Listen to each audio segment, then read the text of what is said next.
Hello બાળકો, આપણે ધોરણ 6નું ગણિત જેમાં સ્વાધ્યાય 3.2 કરીએ છીએ. આપણે એમાં બીજો સવાલ જોઈએ છે. આપણે હેડિંગ વાંચીએ. વિભાજ્યતાની ચાવીનો ઉપયોગ કરીને નીચેનામાંથી કઈ સંખ્યા 4 અને 8 વડે વિભાજ્ય છે તે નક્કી કરવાની છે. એટલે આપણને જે સંખ્યા આપી છે તે 4 વડે અને 8 વડે વિભાજ્ય છે કે નથી તે આપણે નક્કી કરવાનું છે. તેના માટે આપણે 4ની ચાવી અને 8ની ચાવી આવડવી ખૂબ જરૂરી છે. આપણે એક વખત યાદ કરી લઈએ કે 4ની ચાવી શું છે. 4ની ચાવી શું છે બાળકો? આપેલી સંખ્યાના છેલ્લા 2 અંકોને જો આપણે 2 અંકોને 4 વડે ભાગી શકીએ તો તેવા અંકોને તેવા જેટલા હોય એટલા બધા અંકોને આપણે 4 વડે ભાગી શકીએ. આપણે એટલું જ યાદ રાખવાનું છે, છેલ્લા 2 અંકોને જો 4 વડે ભાગી શકાતું હોય તો એ 4 વડે ભાગી શકાય. અને 8ની ચાવી શું છે બાળકો? કે છેલ્લા 3 અંકોને જો 8 વડે ભાગી શકાય તો આપણે કોઈ પણ સંખ્યા આપી હોય તો એના 8 વડે આપણે ભાગી શકીએ. હવે આપણે દાખલો સ્ટાર્ટ કરીએ. આપણને શું આપ્યું છે? પહેલાં આપણે આખી બધી 4ની ચાવી જોઈશું, પછી આપણે 8ની ચાવી જોઈશું. પહેલાં 4ની ચાવી માટે પહેલો સવાલ શું છે? 572. આપણે 2 નંબર જોઈએ 72, તો 72ને આપણે 8 વડે ભાગીએ. આપણે 72ને 4 વડે ભાગીએ. 4 એકા 4, 3 શેષ 2, તો 8 ચોક 32. એટલે આ ભગાય છે. અહીંયા શેષ 0 0 આવ્યો. જવાબ કેટલો આવ્યો? 18. એટલે કે આપણે આ નંબરને 4 વડે ભાગીએ છીએ તો આપણે 572 ને આપણે 4 વડે ભાગી શકશું. હવે આપણે બીજો નંબર છે 7 2 6 3 5 2, તો આપણે છેલ્લા 2 નંબરને જ ભાગીને જોઈશું. આટલો મોટો દાખલો કરવાની જરૂર નથી. આપણે ડાયરેક્ટ ખાલી છેલ્લા 2 નંબરને 4 વડે ભાગી જોઈશું. 4 એકા 4, 1 વધ્યો 12 થયા, 4 તરી 12, શેષ 0 આવી ગઈ. એટલે આપણે આ નંબરને 4 વડે ભાગી શકશું. હવે છે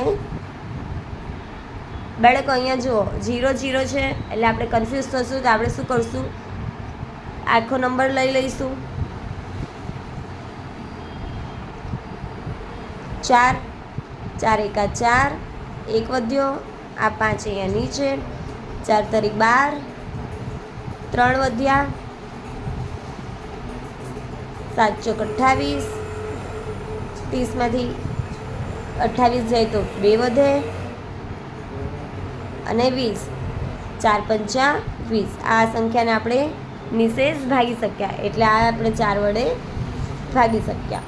હવે એવી રીતે જ 6000. અહીંયા પણ 2 બાળકો 0 0 છે, આપણે ભાગી શકીએ, પણ જે બાળકોને ખબર ન પડે એના માટે હું આખો દાખલો કરીશ. 4 એકા 4, 2 વધ્યા, 0, 4 પંચા 20, 0 0. હવે અહીંયા ભગાઈ નહીં, 4ના ઘડિયામાં 0 આવે ને ભગાઈ નહીં, એટલે હું એના શું મૂકી દઈશ? બંને 0. એટલે આપણે નિશેષ એને ભાગી શકીએ છીએ. હવે આપણને આપ્યા છે ખાલી 59. 4 એકા 4, 1 વધ્યો, 4 પંચા 20, વધી જાય બાળકો એટલે 4 ચોક 16. જો અહીંયા શેષ વધે છે, અહીંયા શેષ 3 વધે, એટલે આપણે આ નંબરને 4 વડે ભાગી શકતા નથી. એટલે આપણે આખા નંબરને 4 વડે નહીં ભાગી શકીએ. હવે અહીંયા 60 છે, 15ના ઘડિયામાં આવે 15 ચોક 60, એટલે આપણે આને ભાગી શકશું.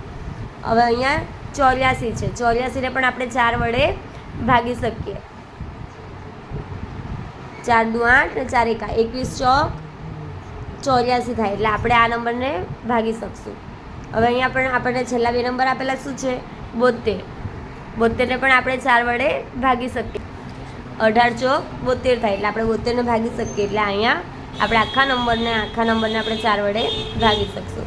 અહીંયા 2 0 0 છે, એને પણ આપણે ભાગી શકશું. હવે હું આ નથી કરતી કારણ કે આપણે 2 0વાળા આગળ જોઈ લીધા જેને આપણે ભાગી શકીએ છીએ. એટલે આ બાળકોને ખ્યાલ આવી ગયો હશે કે આપણે આ 2 0ને પણ ભાગી શકશું. હવે અહીંયા શું છે? 50. 50ને આપણે 4 વડે ન ભાગી શકીએ. તેમ છતાં હું તમને એ દાખલો કરી બતાવું. 4 એકા 4, 1 વધ્યો, 4 દુ 8. જો બાળકો શેષ વધે છે, 2 શેષ વધી આપણે આ નંબરને 4 વડે ભાગી શકીએ નહીં. હું તમને આ ઉપરનો દાખલો પણ એક બતાવી દઉં. 1700 છે. જે બાળકોને હજી ખબર નથી પડી કે છેલ્લા 2 ઝીરો હોય તો શું થાય, તો આપણે એના માટે ફરીથી દાખલો કરી જોઈએ. 4 ચોક 16, 1 વધ્યો, 4 દુ 8, 2 વધ્યા ને 4 પંચા 20, 0 0 શેષ 0 આવી ગઈ બાળકો. એટલે આપણે આ નંબરને 4 વડે ભાગી શકીએ. હવે આપણે 8નું જોઈએ. આપણે 4માં એ યાદ રાખવાનું હતું કે છેલ્લા 2 અંકોને જો 4 વડે ભાગી શકીએ તો આખા નંબરને 4 વડે ભાગી શકાય. અને આપણી 8ની ચાવી શું છે કે છેલ્લા 3 અંકોને જો આપણે 8 વડે ભાગી શકતા હોય તો કોઈ પણ નંબર આપણને આપ્યા હશે તો એ નંબરને આપણે 8 વડે ભાગી શકશું. હવે આપણે 8 વડે બાળકો જોઈએ. આપણને આપ્યા છે 572. 572 ને આપણે 8 વડે ભાગી જોઈએ. 572 8 ના ઘડિયામાં 57, 8 7 56 થાય. 56, 1 વધ્યો, અહીંયા 0, 8 એકા 8, 12માંથી 8 જાય તો 4 શેષ વધે છે બાળકો.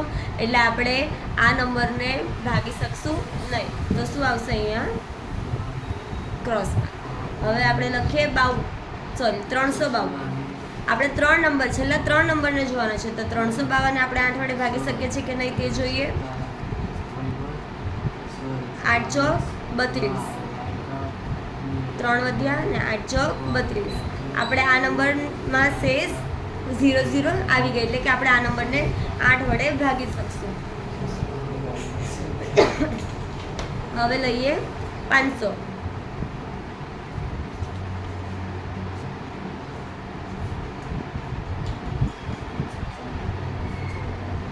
8 6 48,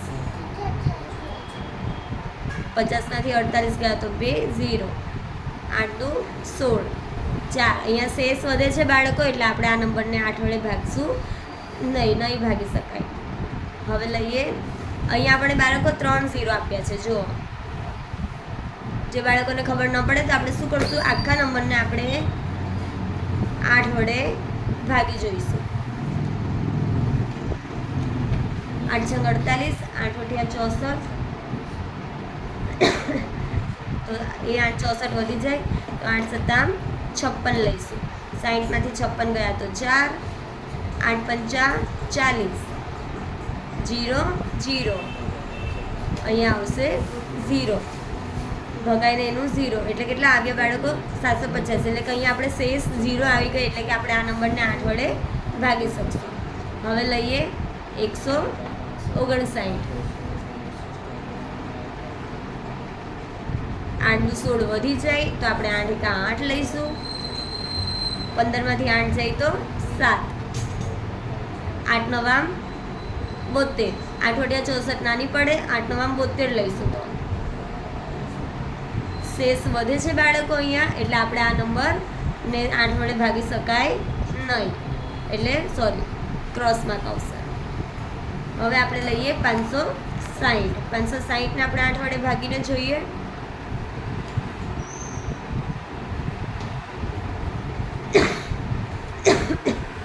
8 7 56. આ 0 ને આપણે ભાગી શકીએ ને એનું ઉપર શું મૂકી દઈશું 0 એટલે કે આની શેષ 0 આવી એટલે આપણે આ નંબરને 8 વડે ભાગી શકશું.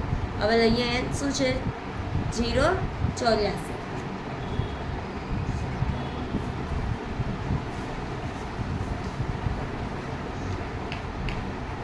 અહીંયા લઈએ 8, 8 એકા 8, 0 84 છે. 84ને આપણે 8 વડે ભાગી શકીએ નહીં તો આપણે અહીંયા શું આવશે ક્રોસમાં. હવે અહીંયા લઈએ 72. 72 એટલે 0 72 છે તો આપણે આને 8 વડે ભાગી શકશું એટલે અહીંયા આવશે ખરું. હવે અહીંયા જોઈએ 700. 8 9 72 વધી જાય તો 8 8 64, 70માંથી 4 જાય તો 6 તો 60 વધ્યા. 8 8 64 વધી જાય તો 8 7 56, પાછા 4 એટલે હજી શેષ વધે છે બાળકો એટલે આપણે આ નંબરને પણ 8 વડે ભાગી શકાશે નહીં. હવે છે 150. 8 દુ 16 વધી જાય તો 8 એકા 8, 15માંથી 8 જાય તો 7 અને આ ઉપરનું 0 નીચે. 8 9 72 વધી જાય તો 8 અઠિયા 64, 70માંથી 64 ગયા તો 6. શેષ વધે છે બાળકો, એટલે આપણે આ નંબરને ભાગી શકાશે નહીં.